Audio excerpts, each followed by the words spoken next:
আসসালামু আলাইকুম এভরিওয়ান, কেমন আছেন? আশা করি সবাই ভালো আছেন। আজকে চলে আসলাম গ্রামে।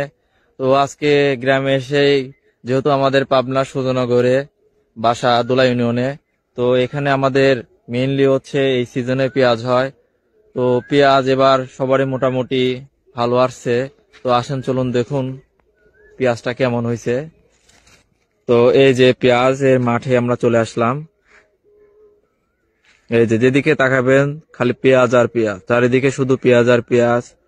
তো এবার বাম্পার ফলন হয়েছে বা ভালো হয়েছে, তো কেমন খরচ হয়েছে, একজন কৃষক কাজ করছে, তো আসুন তার সাথে কথা বলে এবং কেমন হয়েছে পেঁয়াজ তার বিষয়ে একটু জানাই নেই।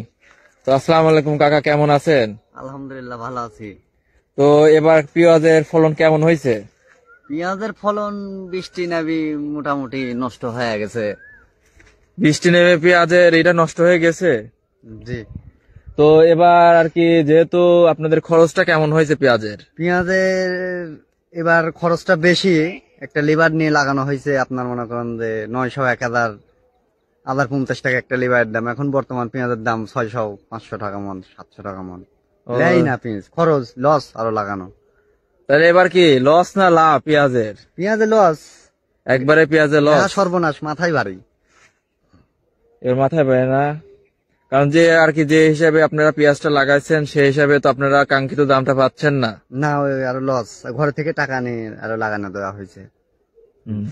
তাহলে দর্শক, তাহলে এবার আপনারা আসলে বুঝতে পারলেন যে এবার পিস লাগিয়ে মানুষের কতটা লাভবান হয়েছে কিংবা লস হয়েছে।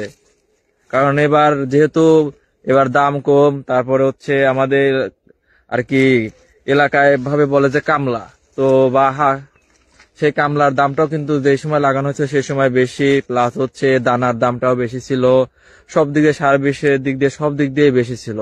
তো সেই অনুযায়ী এবার সব এভারেজ মিলে কিন্তু সেই আর্থিক যে যে বাজেটটা বা যে দামটা, সেই দামটা কিন্তু এখনো মানুষ পাবে না। কারণ এখন পেঁয়াজ সর্বোচ্চ 500, 550, 1000, যা একটা কৃষকের খরচের থেকে একদম অর্ধেক।